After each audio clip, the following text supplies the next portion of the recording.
Buenas tardes a todas y todos, a todes.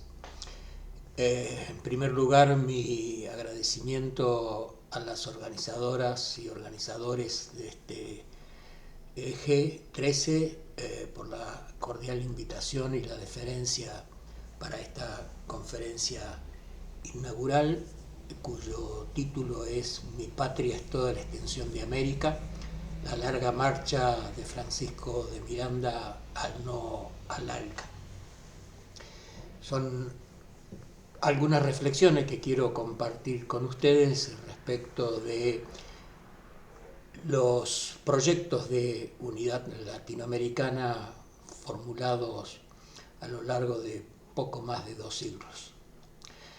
Desde el tratado firmado por los entonces presidentes Raúl Alfonsín de Argentina y José Sarney de Brasil en 1985 y sobre todo desde la constitución del Mercado Común del Sur, el Mercosur, en 1991, formado inicialmente por esos dos países más Paraguay y Uruguay, la cuestión de la llamada integración latinoamericana cobró renovado interés y alimentó esporádicos intentos y pasos efectivos en esa dirección.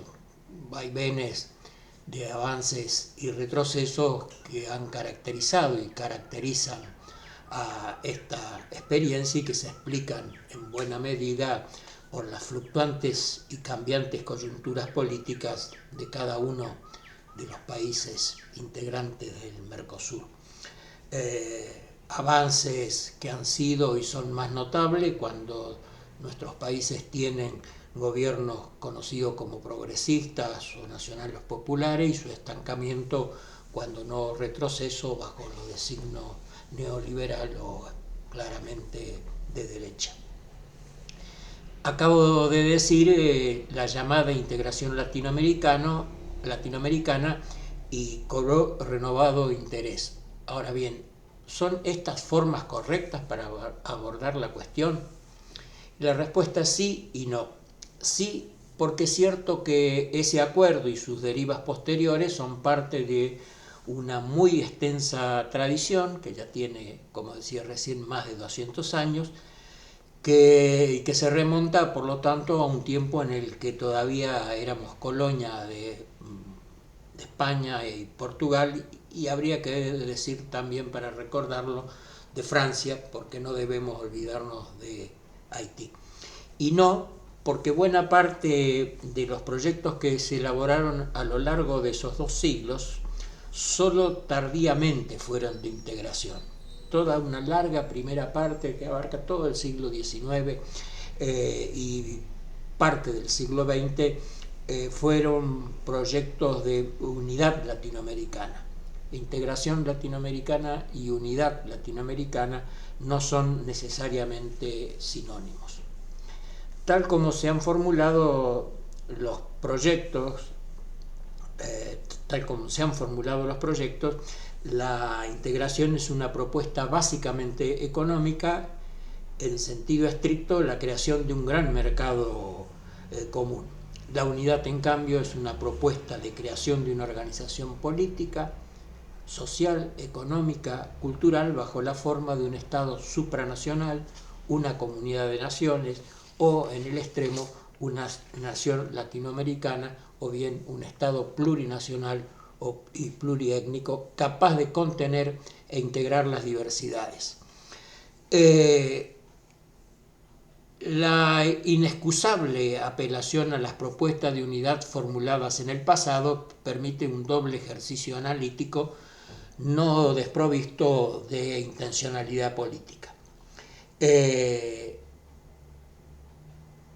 Primero, tantas propuestas, todas ellas frustradas, indican que las fuerzas contrarias a la unidad latinoamericana han sido y siguen siendo aún más fuertes que las favorables.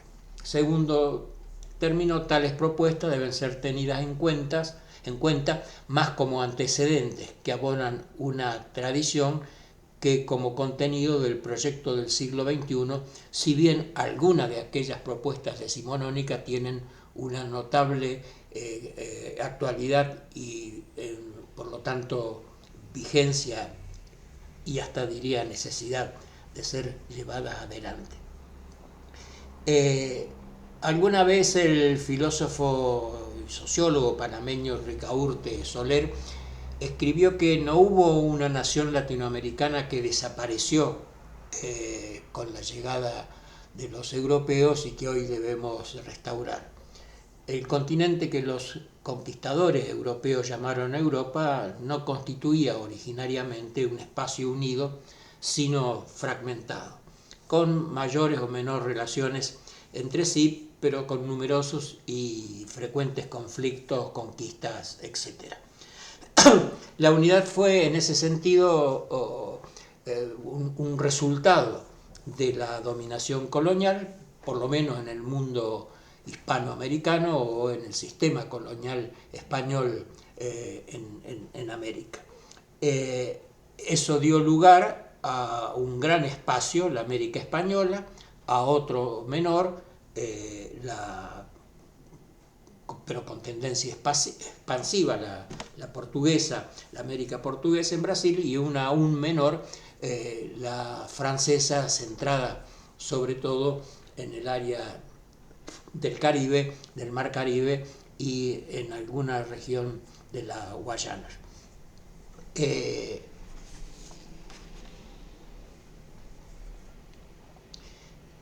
Cuando uno revisa este proceso, encuentra que la primera propuesta de unidad latinoamericana apareció tempranamente, apareció cuando todavía territorios eran colonia europea, específicamente de España, y el primer proyecto se debe a Francisco de Miranda, el precursor de la independencia, el venezolano que acuñó por primera vez en 1783 la expresión Nuestra América, que después va a ser retomada por algunos de los principales dirigentes del siglo XIX y que consagró José Martí, como todos sabemos. En 1790 Francisco de Miranda, que ya estaba pergeñando proyectos para la independencia de España, le presentó a William Pitt, el primer ministro británico, un proyecto de unidad hispanoamericana, peticionando auxilio para llevarlo adelante por la vía de la independencia. El proyecto de 1790, que Miranda va a reeditar con algunas mejoras en 1801 y que obviamente no concitó el apoyo británico que solicitaba. Un proyecto que en realidad avanzaba en la dirección de poner algunos componentes precisos que tenía que ver con los órganos de ejercicio del poder, tanto el ejecutivo, el legislativo cuanto el judicial, con algunas limitaciones en cuanto al otorgamiento de derechos políticos que quedaban reducidos a los propietarios de tierra, aunque sin distinción étnica, pues otorgaba tales derechos a los indios y gente de color, para usar la expresión de Miranda, a los cuales se dispensaba por el momento, acotaba, de cumplir con la condición de propietarios. Establecía la libertad de cultos, que era un formidable avance para la época, sobre todo en países conquistados por España, aunque establecía, además de la libertad de cultos, la declaración del católico como religión oficial y concedía derechos civiles a todos por igual. El proyecto liminar de Miranda es entonces el inicio de esta larga marcha por la unidad latinoamericana. El suyo era, o se denominó formalmente, Plan para la forma, organización y establecimiento de un gobierno libre e independiente en la América septentrional.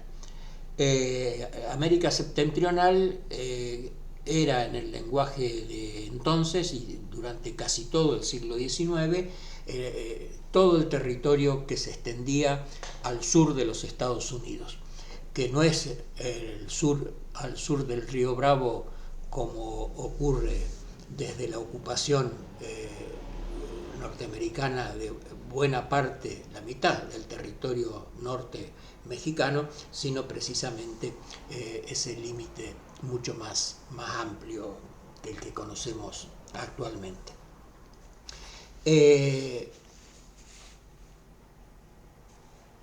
Esa larga marcha por la unidad latinoamericana se desplegó en varias diferentes etapas, todas ellas tensionadas por conflictos sociopolíticos y económicos internos de cada uno de nuestros países. Es posible distinguir en el siglo XIX dos grandes momentos, dos grandes etapas, ciclos, como se quiera. La primera, que corresponde al periodo independentista, que se inicia antes de la independencia con este de Miranda que acabo de señalar, pero que en el proceso de ruptura de la dominación colonial a partir de 1809-1810 va a ir, y en el caso haitiano, que aquellos hombres no consideraron todavía más temprano, puesto que su declaración formal de independencia fue el 1 de enero de 1804. Pero para la América española comienza así en 1810. Este primer ciclo se va a extender más o menos hasta terminar la década de 1820, con alguna prolongación en la de 1830, sobre todo con el proyecto finalmente frustrado de la República Federal Centroamericana. Y habrá un segundo momento, una segunda etapa que se inicia en 1844 y que se va a continuar en las décadas siguientes hasta finalizar prácticamente el siglo, cuando estos proyectos dejan de ser considerados como posibles vías de realización. En los años iniciales de la vida independiente, la idea de la Unión Latinoamericana fue compartida por muchos hombres que jugaron un papel decisivo en el proceso de la lucha por la independencia. Así el tucumano Bernardo Monteagudo, los chilenos Bernardo Higgins y Juan de Egaña, los venezolanos Pedro Gual y Simón Bolívar, continuando en ese sentido la trilla iniciada por Miranda, el boliviano Andrés de Santa Cruz, el hondureño José Cecilio del Valle, el mexicano Lucas Alamán en su primera etapa liberal antes de tornarse un conservador.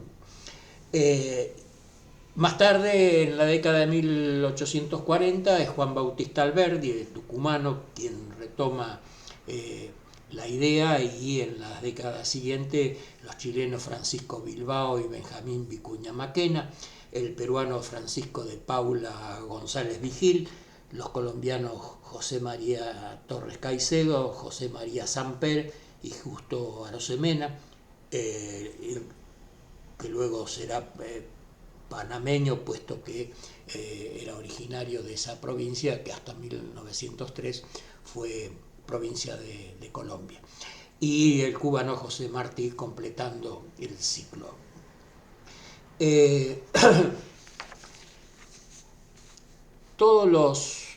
La mayoría de los grandes dirigentes de la guerra de independencia, incluso los participantes en las luchas por la construcción del Estado postcolonial hasta bien avanzado el siglo XIX, al igual que los soldados que formaron parte de los ejércitos libertadores comandados por San Martín, Bolívar y Sucre, se consideraban americanos y consideraban natural intervenir en diferentes espacios de distintos países sin considerarse extranjero en ninguno.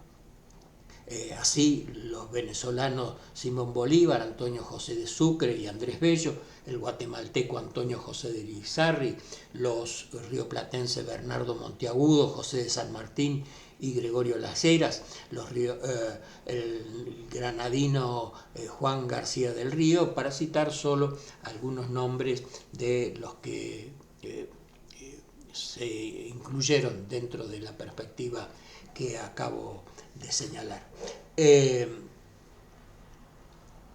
La propuesta de un Congreso Constituyente de la Unidad Latinoamericana, que formó parte de la propuesta anticipada por Miranda, fue retomada en los comienzos de la Guerra de Independencia.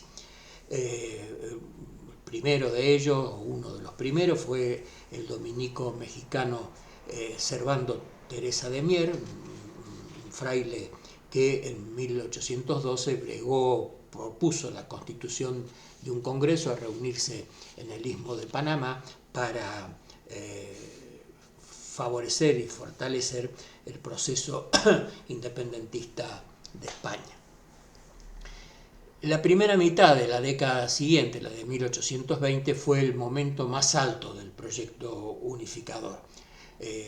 Se inicia en 1822, en marzo de ese año, con el artículo "Soñaba el abad de San Pedro, yo también sé soñar", escrito por José Cecilio del Valle, un artículo que publicó en el periódico El Amigo de la Patria, donde él proponía la conformación de la Confederación de los nuevos países independientes. Imaginó la reunión de un Congreso General a reunirse en Costa Rica o en León, en Nicaragua, con dos objetivos precisos. El primero de ellos, la federación grande que debe unir a todos los estados de la América que había sido española, aclara precisamente, y en segundo lugar, el plan económico que debe enriquecerlos. Para que no quedaran dudas de que él estaba hablando, señaló textualmente: no hablo de toda la América, hablo de lo que se llama América Española. A juicio de José Cecilio del Valle, la unión debía ser militar, política y muy notablemente económica. Comunidad económica que no debía limitarse al comercio, sino que debía crear y fomentar la marina, que necesita una parte del globo separada por mares de las otras partes del globo. Esa propuesta era una intención inequívoca de afirmar la independencia política con el control del comercio exterior, un dato muy importante en el contexto del siglo XIX, en esa fase de transición del capitalismo de libre competencia al capitalismo monopólico o imperialista. Del Valle va a proponer después, en artículos posteriores, la creación de una academia americana, es decir, la creación de una institución relacionada con la generación de conocimientos científicos y transmisión del mismo, y al mismo tiempo la formación de una expedición científica financiada por todos los estados, perdón, puesto que para él no había para un americano un estudio más digno que el de la propia América. Además de este proyecto de José Cecilio del Valle, hubo también otros presentados en México, pero el más importante sin duda fue el de Simón Bolívar, que es el que llevó a la práctica la convocatoria al tan anhelado Congreso americano. Entre 1822 y 1824, mientras bregaba y luchaba en la lucha por la independencia de Venezuela, Colombia, Ecuador y Perú, llevó adelante las acciones, las medidas necesarias para la reunión de esta tan importante y magna asamblea. Envió diplomáticos a varios países que tuvieron éxito en Perú, Chile y México, países con los cuales firmaron tratados de unión, liga y confederación perpetua, y fracasaron en Buenos Aires, donde el gobierno local, sobre todo por la oposición de Bernardino Rivadavia, no dio curso a la iniciativa. El núcleo duro de la propuesta bolivariana era la constitución de una sociedad de naciones hermanas separadas por ahora en el ejercicio de su soberanía por el curso de los acontecimientos humanos, pero unidas, fuertes y poderosas para sostenerse contra las agresiones del poder extranjero. La convocatoria formal al Congreso fue firmada por Bolívar el 7 de diciembre de 1824. Señalo la precisión de la fecha porque fueron 2 días antes de la decisiva batalla de Ayacucho, que selló el final de la dominación española en la América continental. En ese entonces Bolívar estaba al frente del gobierno de Perú, y en tal carácter es que se dirigió a los similares de Colombia, Chile, Río de la Plata, México y Centroamérica. Aclaro que la República de Colombia de esos años estaba constituida por lo que actualmente son Colombia, Panamá, Ecuador y Venezuela. El Congreso al cual convocó Bolívar, el Congreso anfictiónico, finalmente se reunió entre junio de 1826 y octubre de 1828, con la participación de solo 4 de los 8 países comprometidos. Estuvieron presentes los delegados de Colombia, de la República Federal Centroamericana, de México y de Perú, que fue el país convocante, más la presencia del Reino Unido como observador y de los Países Bajos. Bolivia adhirió, pero sus delegados no pudieron llevar a tiempo. Chile hizo una adhesión por razones de política interna, pero fue meramente nominal, y las Provincias Unidas del Río de la Plata ratificaron su rechazo al proyecto, mientras Paraguay no fue invitado por la negativa de Gaspar Rodríguez de Francia a la invitación de Bolívar para establecer relaciones diplomáticas. En la propuesta inicial de Bolívar había 2 ausencias deliberadas, la de Estados Unidos y la de Brasil. A Estados Unidos le imputaba su condición no hispanoamericana, su neutralidad en la guerra contra España y a tener un Congreso con fuerte presencia de esclavistas. A Brasil, por ser también un país no hispanoamericano, por ser monárquico, por ser esclavista y neutral en las guerras de independencia de las colonias españolas, y por añadidura la guerra que en esos años sostenía con las Provincias Unidas del Río de la Plata, que era un país invitado, aunque posteriormente, como dije recién, no concurrió. Francisco de Paula Santander, el vicepresidente, estaba encargado del Poder Ejecutivo de la Gran Colombia, en ausencia de Bolívar. En cambio, extendió la invitación justamente a los excluidos por Bolívar. Lo hizo atendiendo a cuestiones de equilibrios regionales, posturas compartidas por México y la República Federal Centroamérica. Para Santander, cabe aclarar, los delegados yanquis debían participar solo de las sesiones dedicadas a cuestiones de derecho internacional y de comercio, pero no a las dedicadas a tratar el establecimiento de la Confederación y las fuerzas defensivas comunes.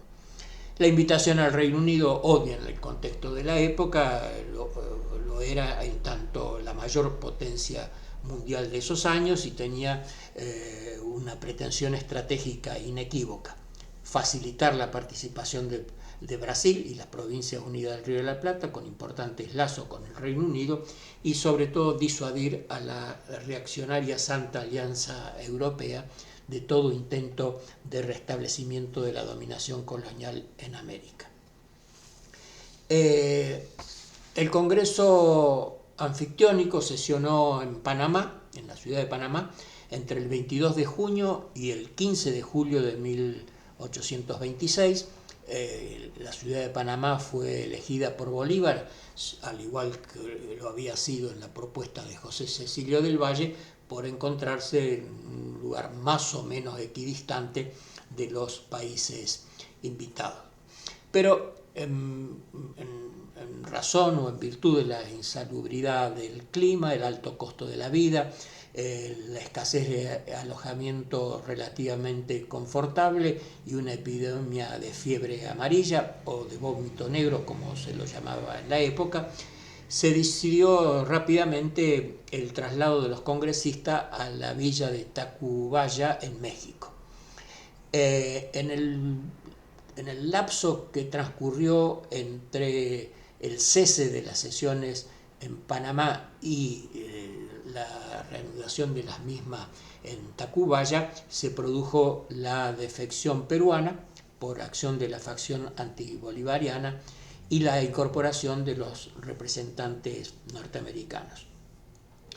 Las sesiones en territorio mexicano se prolongaron desde agosto de 1826 hasta el 9 de octubre de 1827, cuando los representantes presentes de la República de Colombia, de la Federal Centroamericana y México decidieron dar por concluido el Congreso.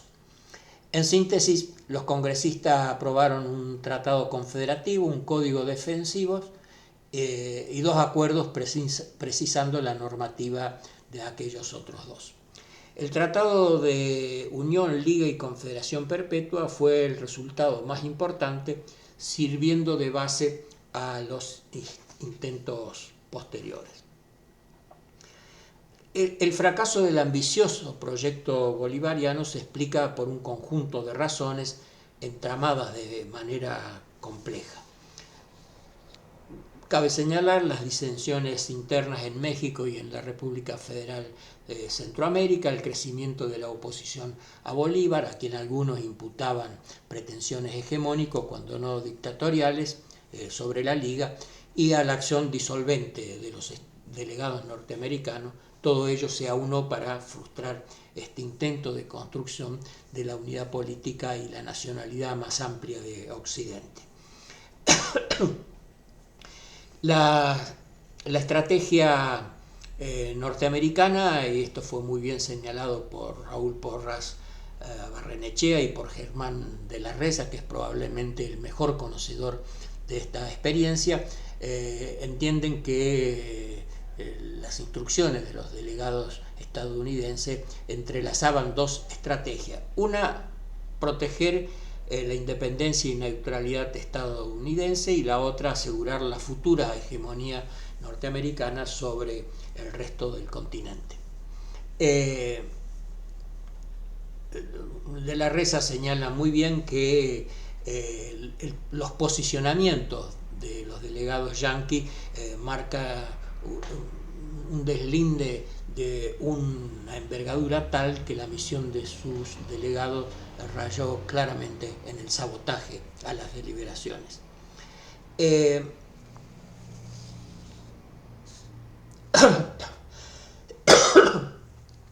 Paradójicamente, el corolario del proyecto bolivariano de unidad fue la fractura múltiple. En 1830, la República de Colombia se disolvió para dar origen a tres estados: Venezuela, Ecuador y Nueva Granada, que es el nombre que adquirió Colombia, y a ello se sumará en 1903 la secesión de la provincia colombiana de Panamá, constituida como república independiente, una excisión motorizada por Estados Unidos para tener el control de la construcción del canal interoceánico, llamado justamente el Canal de Panamá. En 1830 murió Bolívar y su continuador Sucre fue asesinado. En 1838 la República Federal de Centroamérica se dividió en 5 pequeñas repúblicas: Costa Rica, Nicaragua, Honduras, El Salvador y Guatemala. En México, Texas se separó en México, Texas se separó en 1836 para pedir su adhesión a Estados Unidos, hecho que llevará a la guerra entre ambos países entre 1846 y 1848, cuyo resultado fue para México la pérdida de la mitad de su territorio, pérdida cuyo valor se va a apreciar de inmediato con el oro de California y más tarde el petróleo. En el sur, la banda oriental se separó de las Provincias Unidas para constituir entre 1828 y 1830 la República Oriental del Uruguay. Así, de una potencial entidad política heredera de los 4 virreinatos españoles se pasó a una realidad de 15 repúblicas separadas. Después de esos, en los 20 también hay un proyecto muy importante presentado por el tucumano Bernardo de Monteagudo en 1825. Monteagudo era a la sazón secretario de Estado del gobierno de Bolívar en Perú. Monteagudo fue asesinado poco después de redactar ese proyecto.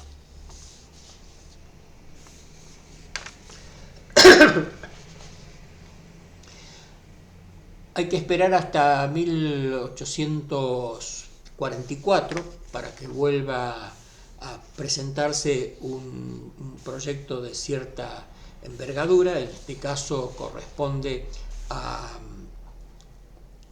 la memoria presentada por Juan Bautista Alberdi, que estaba exiliado en Santiago de Chile, memoria que presentó en la universidad para revalidar su título de abogado y así poder ejercer la profesión y ganarse la vida por ese medio.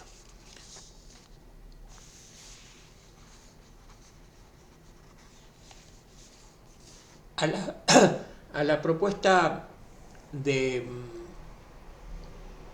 Alberdi en 1844 van a seguir otras dos tan fundamentales como esta, que fueron las del chileno Francisco Bilbao, otro exiliado, en este caso en Francia, en París, como consecuencia de sus posiciones liberales enfrentadas al conservadurismo gobernante en su país. Y el otro, el de José María Torres Caicedo, un neogranadino colombiano que en ese entonces presentó un proyecto en 1861, en momentos en que era ministro o embajador de Nueva Granada en Francia.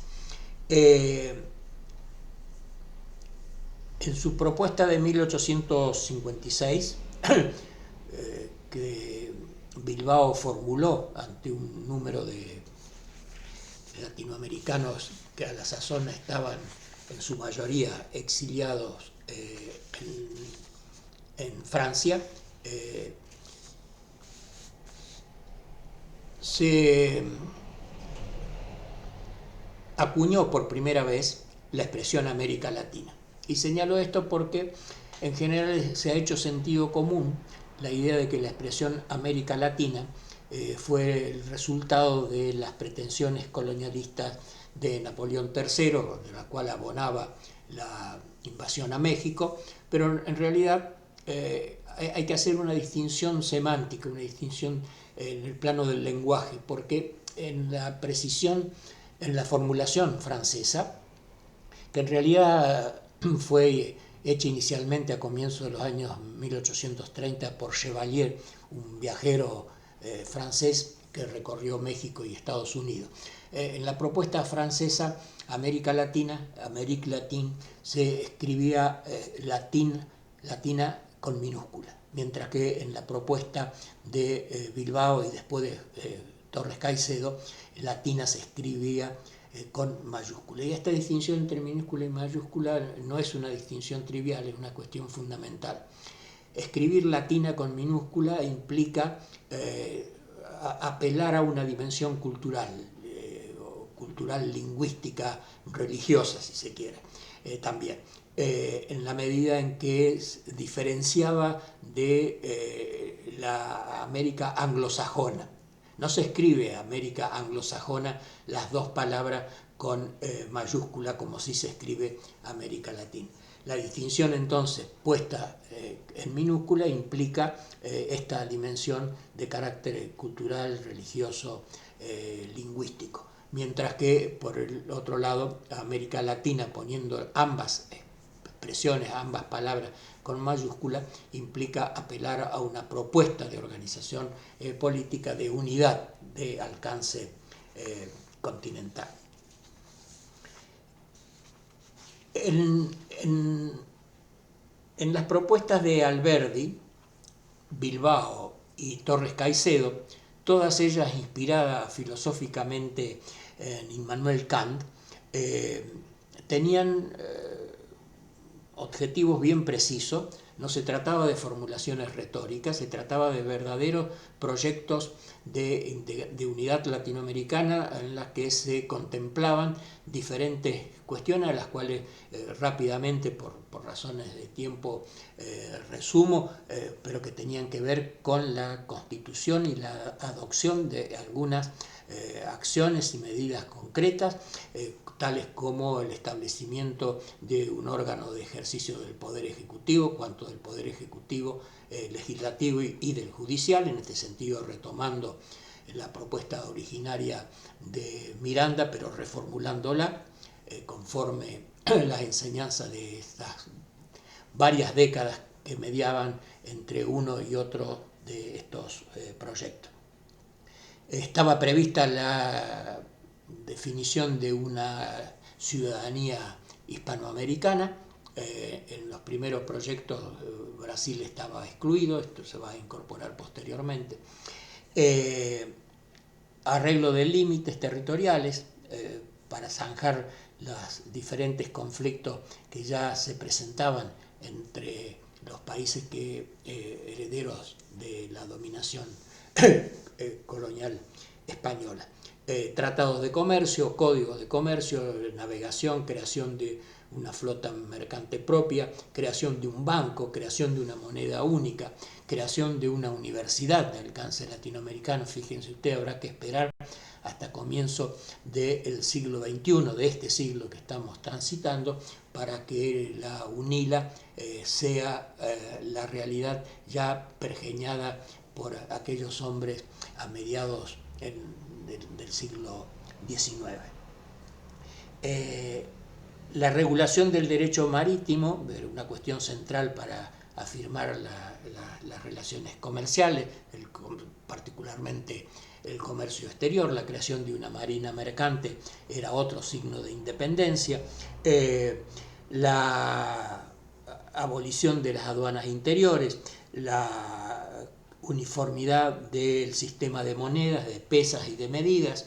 Fíjense ustedes, todas cuestiones que hoy aparecen como un elemento clave de las propuestas que se han estado debatiendo en las últimas décadas. Para estos tres hombres, para Alberdi, para Bilbao y para Torres Caicedo, una cuestión a la que había que prestar especial atención era la científica y tecnológica, de donde se derivaba el ejercicio de la profesión, y debía fomentarse precisamente el dar impulso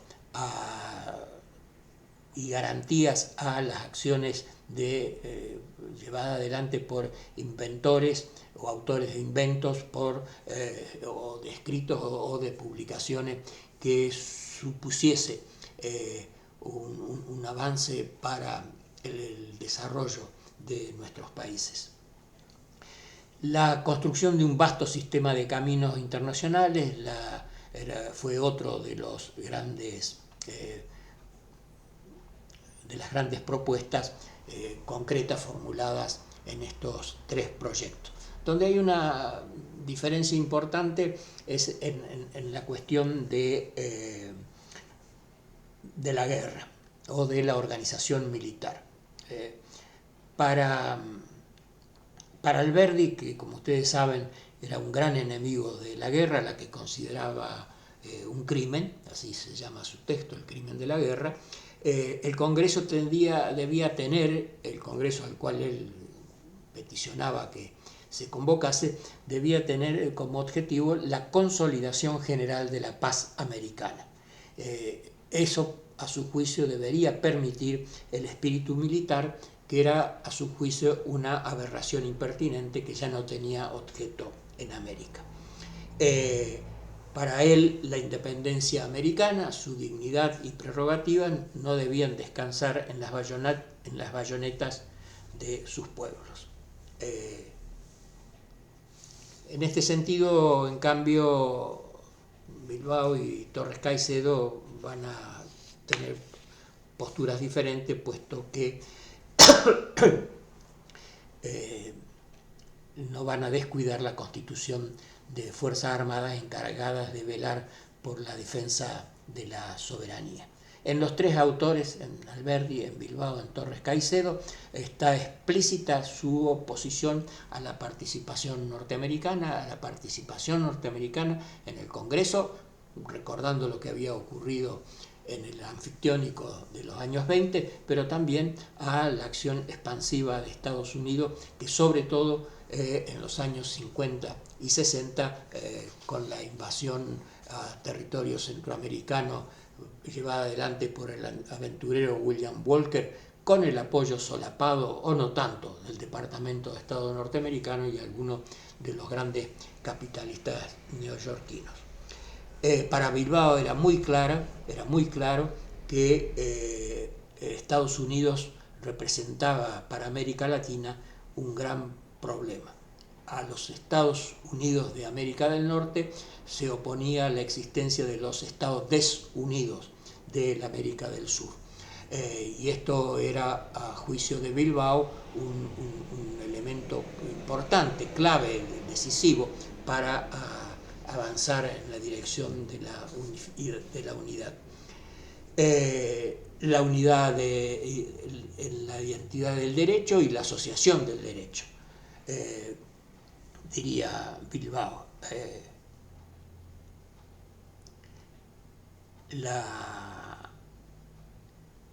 El movimiento americano, de unidad americana, debía ser el Capitolio de la libertad.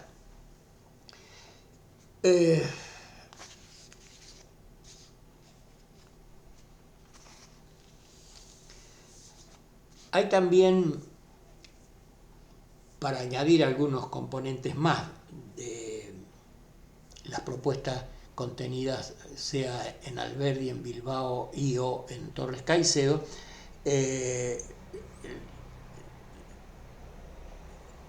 la proposición de la colonización de las tierras, es decir, el reparto de las tierras, el establecimiento de un sistema de educación universal y de civilización para los llamados bárbaros, es decir, para los pueblos originarios, no sometidos todavía al dominio de los llamados, entre comillas, blancos. La formación del libro americano, la creación de una universidad americana, el conocimiento, esta universidad debía bregar, tenía por objetivo todo lo relativo a la historia del continente, al conocimiento de lo que por entonces se llamaba sus razas, las lenguas americanas, etc., y crear además un diario americano, una especie de antecedente de lo que, conforme las nuevas tecnologías, en las últimas décadas vino a ser Telesur.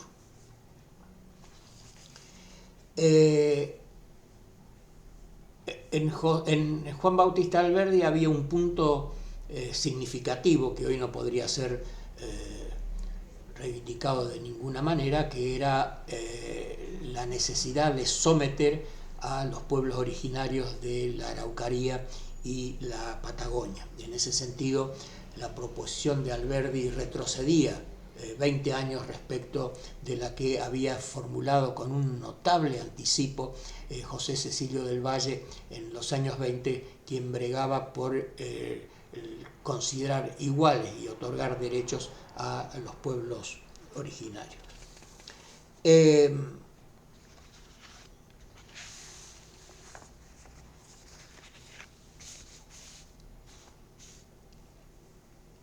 En todos estos proyectos, los sujetos de la unidad no eran las naciones ni los estados, menos aún los gobiernos. Los sujetos de la unidad eran o debían ser los pueblos. Y este es un punto muy importante cuando uno analiza la experiencia de los proyectos de integración llevados adelante en las últimas décadas, que son todavía proyectos quizás mucho más de los gobiernos que de los estados y mucho menos de los pueblos, más allá de las acciones de los pueblos, donde quizás uno de sus puntos más altos fue el movimiento del no al ALCA a comienzos de este siglo. Es cierto que hubo una serie de congresos en la década de 1860 particularmente, en parte en la de los 70, donde se tomaron decisiones importantísimas, acuerdos y tratados que luego no fueron ratificados por los respectivos congresos nacionales conforme los criterios que se habían adoptado para concretarlos. Ahora, las razones por las cuales fracasaron todos estos proyectos, para los cuales hubo condiciones de posibilidad pero no condiciones de realización, es una cuestión que todavía merece ser investigada más detenidamente, porque hay una complejidad de elementos, de factores, de razones que ayudan a entenderlos. Algunos son de orden estrictamente interno, la conflictividad en el interior de cada uno de nuestros países, y otro, la acción colonialista primero e imperialista más tarde.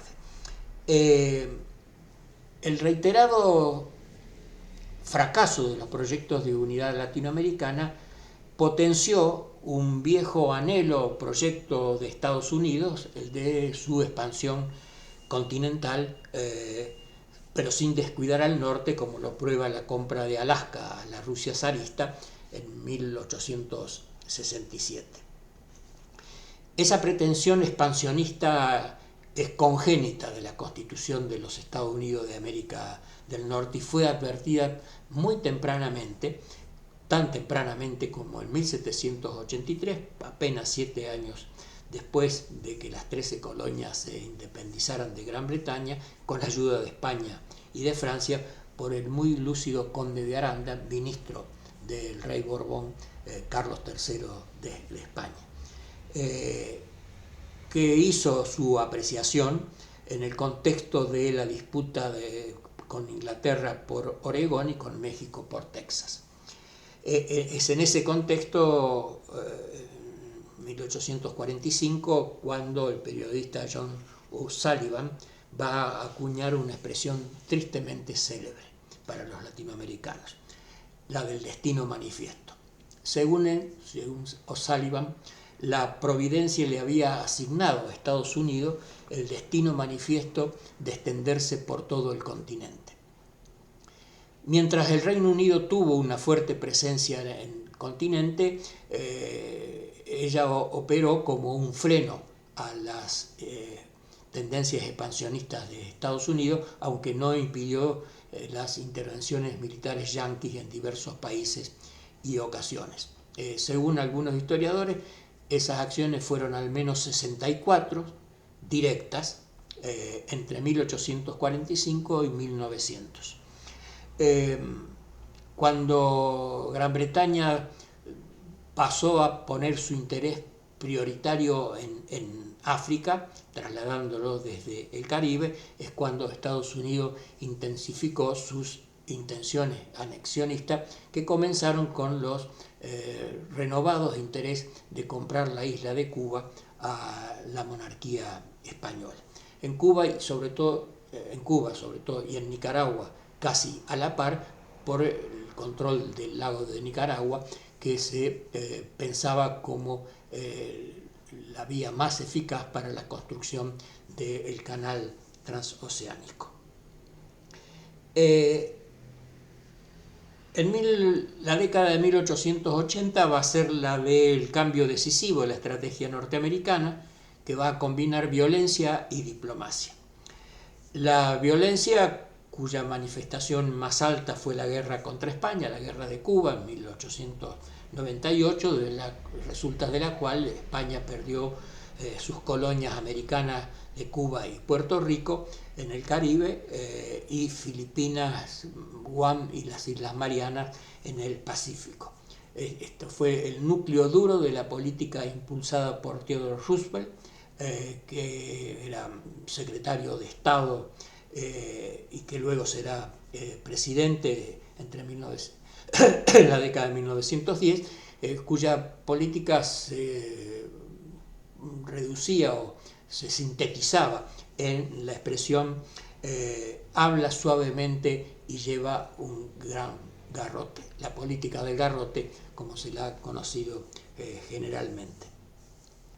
Roosevelt, que participó activamente y muy activamente en la guerra de Cuba y fue además uno que como secretario de Estado fue creando junto con la gran prensa de la época las condiciones que permitieran la intervención norteamericana en la lucha de los mambises, de los independentistas cubanos contra España. La política del Gran Garrote se tradujo en varias intervenciones militares directas en países centroamericanos y caribeños. En Cuba en 1906, en Panamá en 1908 y 1918, en Nicaragua entre 1912 y 1933, en la República Dominicana entre 1916 y 1924, en Haití entre 1915 y 1934, en México en 1914, en Honduras en 1824. En general, largas dictaduras como la de Anastasio Somoza en Nicaragua y Rafael Leónidas Trujillo en República Dominicana figuraron entre las tantas consecuencias de esas ocupaciones militares. En cuanto a la vía diplomática, comenzó a implementarse, como decía hace un momento, en la década de 1880. Ahí se encuentra el primer intento de lo que 120, 130 años después fue el intento el de Acuerdo de Libre Comercio de las Américas, es decir, el ALCA. Cuando estaba terminando su mandato presidencial, que duró de 1891 a 1895, el republicano Chester Arthur designó a un periodista, William Curtis, a cargo de la Secretaría de una Comisión Especial de Comercio con América Latina, en virtud del cual Curtis visitó países latinoamericanos para analizar el potencial de comercio entre dichos países y los Estados Unidos. Para eso compiló una amplísima información que luego fue expuesta en un libro publicado y en el cual incluía grabados sobre la vida y los paisajes rurales y urbanos de los países visitados. Curtis tuvo una especial preocupación por la importante presencia de capitales alemanes en Argentina. Se traducía en sucursales bancarias, filiales de empresas, servicios navieros, etc. Es decir, potenciales competidores de Estados Unidos. Las ideas que propuso este cronista, este periodista, fueron receptadas y apoyadas por el gobierno norteamericano, que en 1889 editó un segundo libro de Curtis, donde estaban expuestas proposiciones que fueron parte importante de la agenda de la primera conferencia panamericana que sesionó en Washington entre octubre de 1889 y abril de 1890, donde asistieron representantes de todos los países, excepto de la República Dominicana. La agenda de la primera conferencia panamericana incluía, entre otros tópicos, un plan de arbitraje, tratados de reciprocidad, un ferrocarril intercontinental, la comunicación marítima, convenios sanitarios, reglamentación aduanera, una moneda común de plata, etc. La representación, la primera conferencia panamericana va a mostrar una fuerte confrontación entre la representación argentina, que estaba formada oficialmente por Vicente Gaspar Quesada, Roque Sáenz Peña y Manuel Quintana, y la representación norteamericana, que fue la delegación argentina, acompañada, apoyada por la delegación chilena, fue fuerte opositora a las propuestas yanquis, particularmente la relativa a la unión aduanera y a la unión monetaria. Esta oposición argentino-chilena a las pretensiones yanquis frustró ese primer intento panamericanista. No deja de ser significativo que ese primer intento norteamericano de 1889-1890, como el último, en la cuarta cumbre de las Américas en Mar del Plata en 2005, tuvieron como fuerte antagonista de las pretensiones norteamericanas a gobiernos argentinos de signos radicalmente opuestos, oligárquico y pro-británico. En el primer caso, reformista, progresista o nacional popular, como se lo quiere llamar, pro-latinoamericano, el de este siglo. Después de la primera conferencia de 1889-1890 hubo otras 9 panamericanas. En la novena, reunida en Bogotá en 1948, se creó la Organización de los Estados Americanos, la OEA, y la última, la 10ª, que sesionó en Caracas en 1954 en el marco de la Guerra Fría, el anticomunismo y la injerencia norteamericana, el derrocamiento del gobierno revolucionario de Jacobo Arbenz en Guatemala. Las conferencias panamericanas, como su nombre lo indica, postulaban el panamericanismo, esa deriva del monroísmo, de la célebre expresión de Monroe en 1823, América para los americanos. Mientras que la unidad latinoamericana deriva del pensamiento bolivariano. Permítanme citar textualmente al gran pensador mexicano José Vasconcelos, quien dijo: llamaremos bolivarismo al ideal hispanoamericano de crear una federación con todos los pueblos de la cultura española. Hoy incluimos también a Brasil y a Haití, obviamente. Continúa Vasconcelos: llamaremos monroísmo al ideal anglosajón de incorporar las 20 naciones hispánicas al imperio nórdico mediante la política del panamericanismo. Termina la cita. Para entonces, América Latina había vivido algunas guerras sangrientas, particularmente la de la Triple Alianza, Argentina, Brasil y Uruguay contra el Paraguay, y la del Pacífico, de Chile contra Perú y Bolivia, entre 1865 y 1870 y 1879 y 1883 respectivamente. 7 de los 10 países sudamericanos que fueron colonias de España y Portugal fueron protagonistas de estas contiendas. A eso hay que sumar algunos otros conflictos de menor intensidad, pero no desprovisto de violencia, sobre todo por definir fronteras.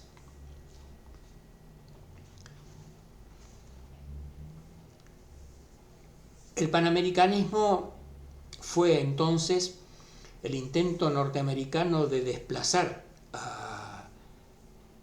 al latinoamericanismo y las posiciones panamericanistas, cabe recordar, fueron secundadas por no pocas fuerzas políticas, generalmente de derecha, de los países latinoamericanos.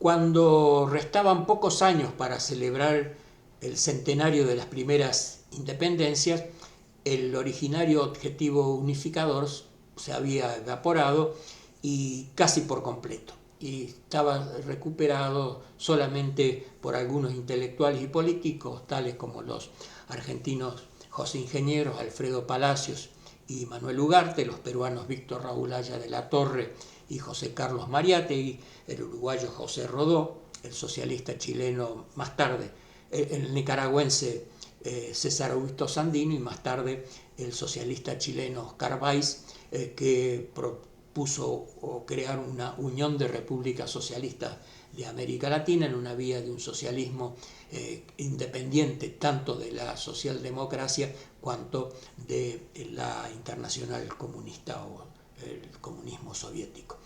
Y en otra clave, los argentinos Jorge Abelardo Ramos y en su expresión más alta, Ernesto Che Guevara. De hecho, todos ellos y algunos más que se podrían citar recogieron estas banderas que se levantaron ya en el siglo XIX. Ahora bien,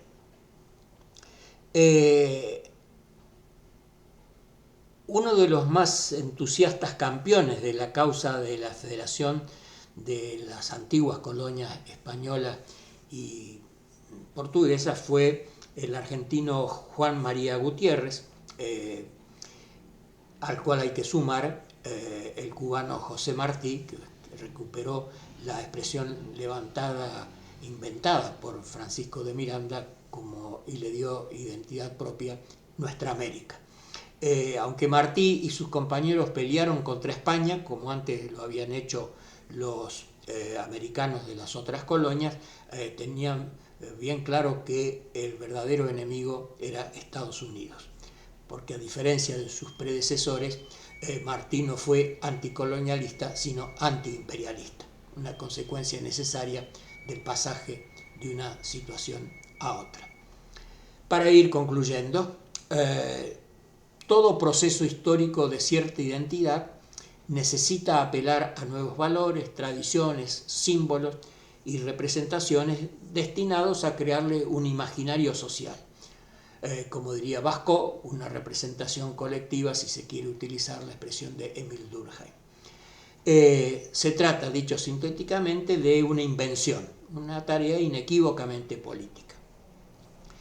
Pero esta calidad de política no supone reducir la tarea a mera responsabilidad de los políticos profesionales, de los gobiernos y de los estados. En tanto política lo es de todos y por ende un espacio de confrontación, negociación.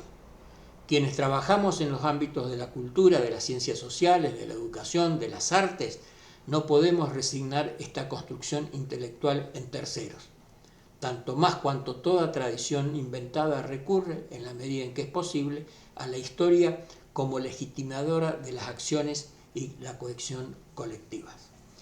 Inventar una tradición para la Unión Latinoamericana, llámese como se llame, no es una tarea sencilla, ni fácil, ni carente de conflictos. Es un espacio de confrontación, de fuerte confrontación. En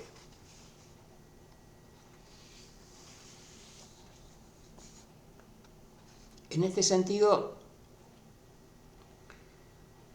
no hay que olvidar que en nuestros países, como señalé hace unos momentos, algunos de ellos se vieron involucrados en guerras de una cierta intensidad, de una cierta densidad.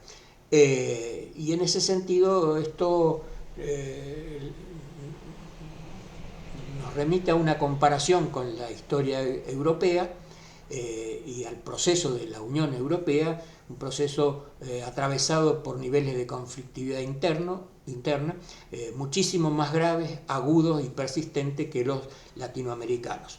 Una larga duración prolongada hasta muy recientemente con su paroxismo en la Segunda Guerra Mundial y no desaparecida del todo en la actualidad. Sin embargo, esa larga historia de altísima conflictividad no ha impedido, tal vez todo lo contrario, el proceso constitutivo de la Unión Europea, más allá de la falencia que dicho proceso tiene. A propósito de ese proceso, permítanme una digresión necesaria para pensar la Unión Latinoamericana. En septiembre de 1992, en un congreso realizado en Génova, en Italia, el gran sociólogo noruego Johan Galtung pronunció una conferencia en la cual señalaba que el primer proyecto de la Comunidad y la Unión Europea data de 1306, año en que el abate Pedro publicó el libro de la recuperación de la Tierra Santa, obra en la cual proponía superar absolutamente las divisiones internas de la cristiandad para enfrentar la amenaza externa, la de los musulmanes. Ese era el sueño del abad Pierre, al cual aludía José Cecilio del Valle en su texto de 1822. Retomo a Galtung. Pese a tan temprana propuesta, él señalaba, debieron pasar 7 siglos para concretar la tentativa de concretar la unión, de constituir la unión o la unificación europea. ¿Por qué tanto tiempo? Apenas acelerado en la segunda mitad del siglo XIX. Porque el proceso de construcción del supernacionalismo europeo, argumentaba Galtung en la conferencia de 1992, es un proceso lento, que debe imponerse y sobreponerse a otros 2 nacionalismos, el del Estado o estatal, como el de los bávaros, los catalanes, los occitanos, etc., y en su manifestación más alta la disolución de lo que fuera la República Popular de Yugoslavia. Y por el otro, y señalaba que no era casual que la idea solo haya empezado a cuajar después de 1945, después de experimentar Europa lo que Galtung llamó 4 shocks fundamentales. Primero de ellos, la desastrosa Segunda Guerra Mundial; el segundo, la pérdida de todas las colonias; el tercero, el fascismo genocida; y cuarto, el llamado peligro comunista. En la óptica de Galtung, el tercer shock, el del fascismo genocida, fue particularmente duro. No por novedoso, pues, y cito textualmente, los nazis no han hecho nada que no hayamos hecho los italianos, los españoles, los portugueses, los franceses, los holandeses, los belgas, sino por el, entre comillas, error de los nazis, hacerlo en Europa. Es decir, los nazis hicieron en Europa lo que la mayoría de los estados europeos hicieron en otros lugares del globo. En fin, lo que Galtung señalaba entonces, y ese fue el sentido de esta digresión, es que el proyecto integrador de Europa fue una decisión política dotada de una tradición inventada, que en clave cultural y religiosa puede extender retrospectivamente su momento germinal hasta 7 siglos atrás. Puede parecer una exageración, pero la argumentación merece ser debatida.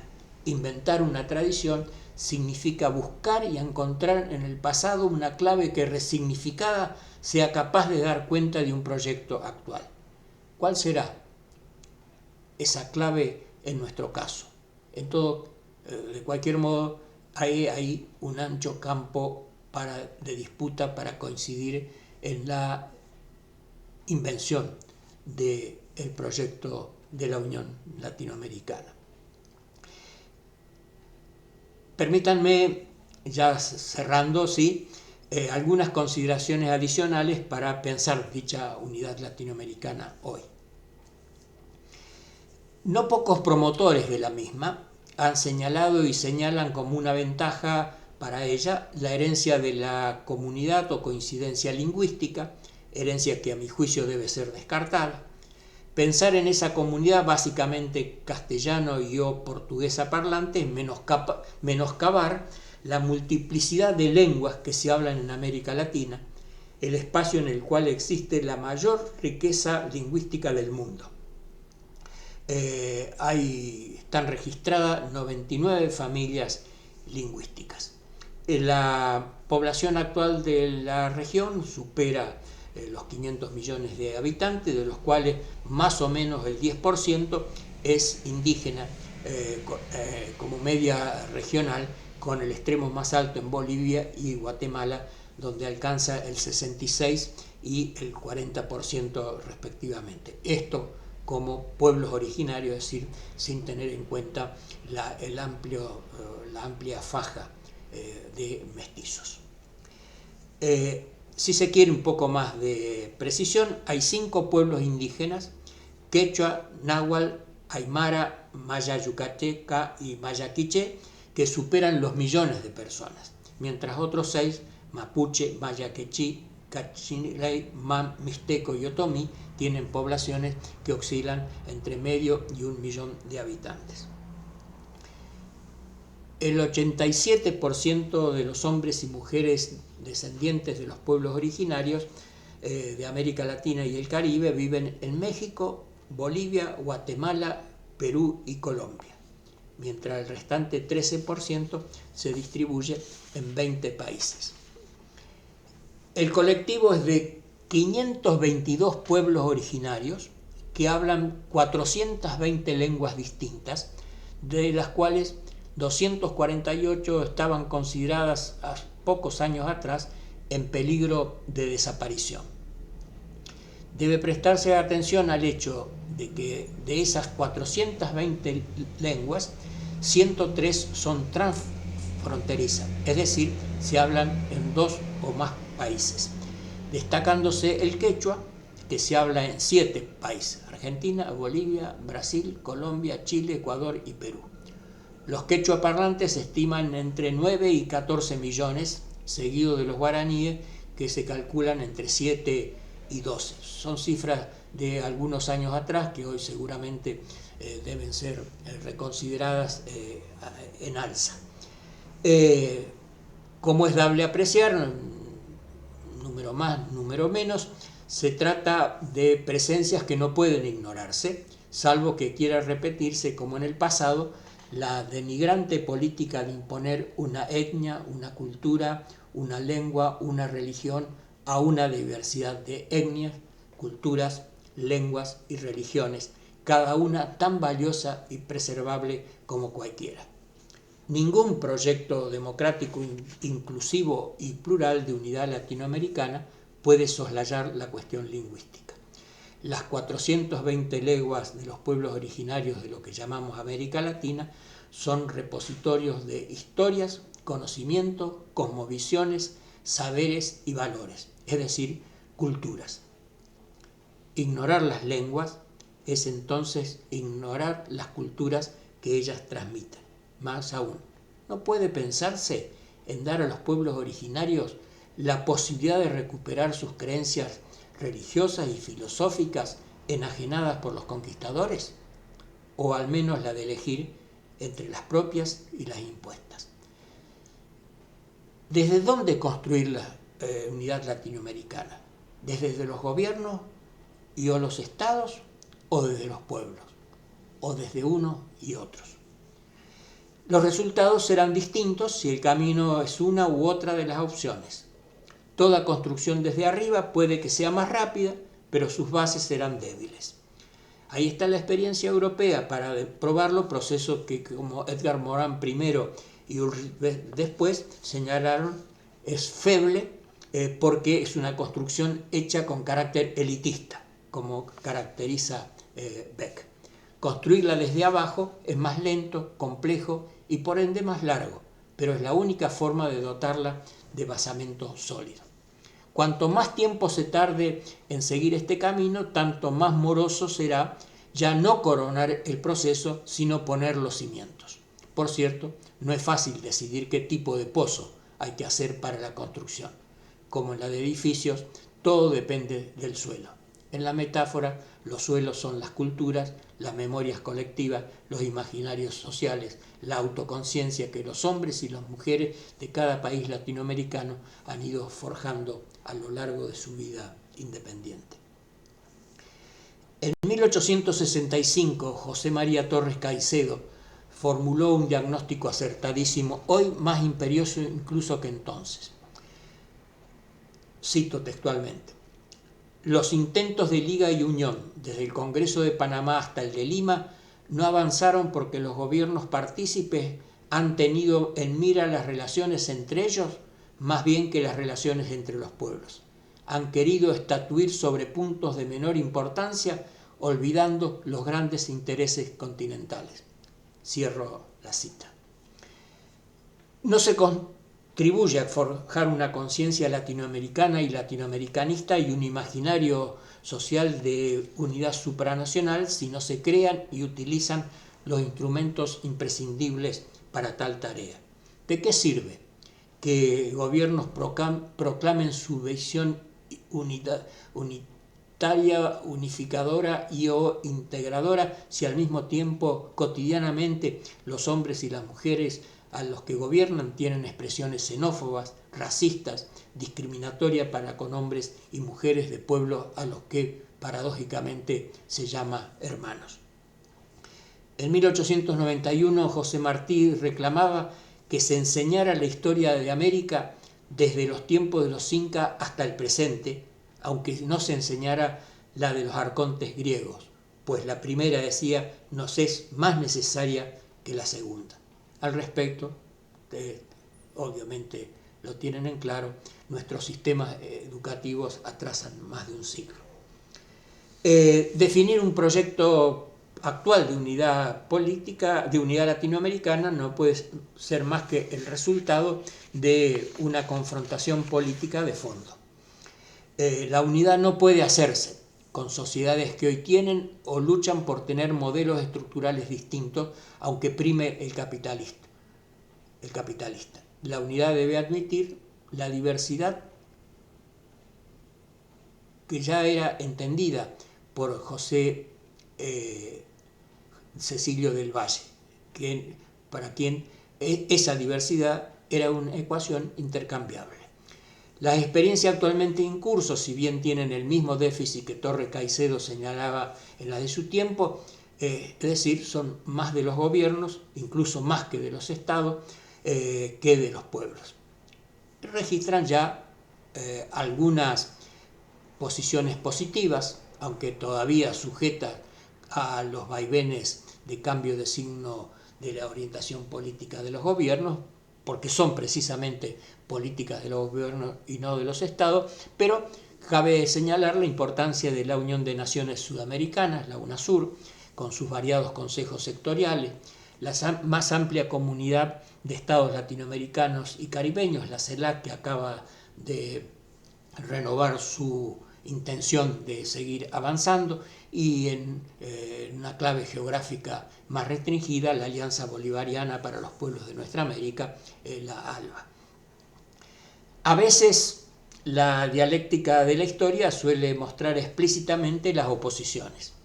Así, en el mismo tiempo histórico en que se plasmaron esas iniciativas, el imperialismo yanqui retomó con ímpetu un viejo proyecto panamericanista, ahora con la denominación de Área de Libre Comercio de las Américas, ALCA.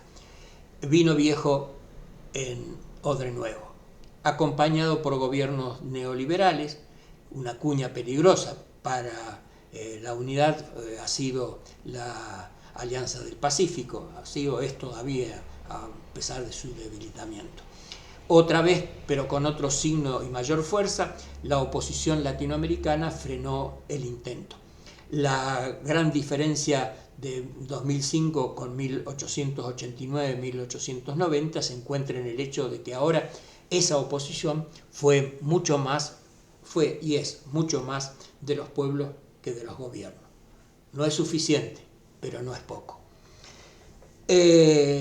Entre las muchas cuestiones a resolver, sostengo que el proyecto debe orientarse a la construcción de una comunidad plurinacional y pluriétnica, más que a una única nación. Reconociendo la pluralidad de naciones, etnias y culturas, se debilitan las posibilidades de imposiciones de una o más naciones, etnias y culturas sobre otras. Remedando, parafraseando a José Martí, quien se refería a las literaturas, bien puede decirse: conocer diversas culturas es el medio mejor de liberarse de la tiranía de alguna de ellas sobre las otras. Toda cultura nacional define una frontera, los límites territoriales de inclusión de los unos y de exclusión de los otros, los bárbaros de los antiguos griegos. Si se quiere avanzar en un proyecto de unidad y sobre todo si se pretende avanzar hacia ella por la cultura, transgredir, pasar por encima de esa frontera es una tarea necesaria e imperiosa. Lo es porque para unirnos necesitamos redefinir las culturas.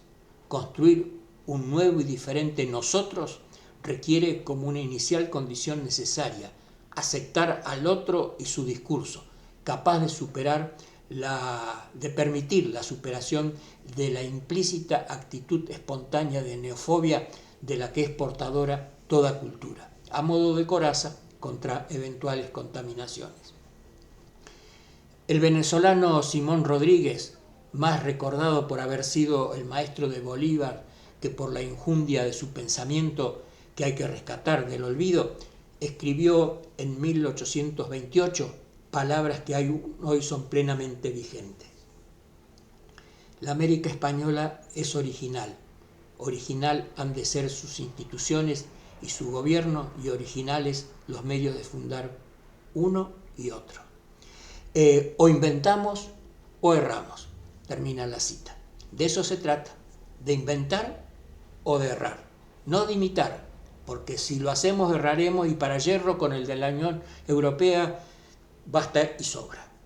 Al igual que José Cecilio del Valle, seamos también nosotros capaces de soñar, sueños factibles de ser concretados, pero urge, porque como escribió alguna vez la austríaca Marie von Ernst-Eschenbach, cuando llega el tiempo en que se podría, ha pasado en el que se pudo.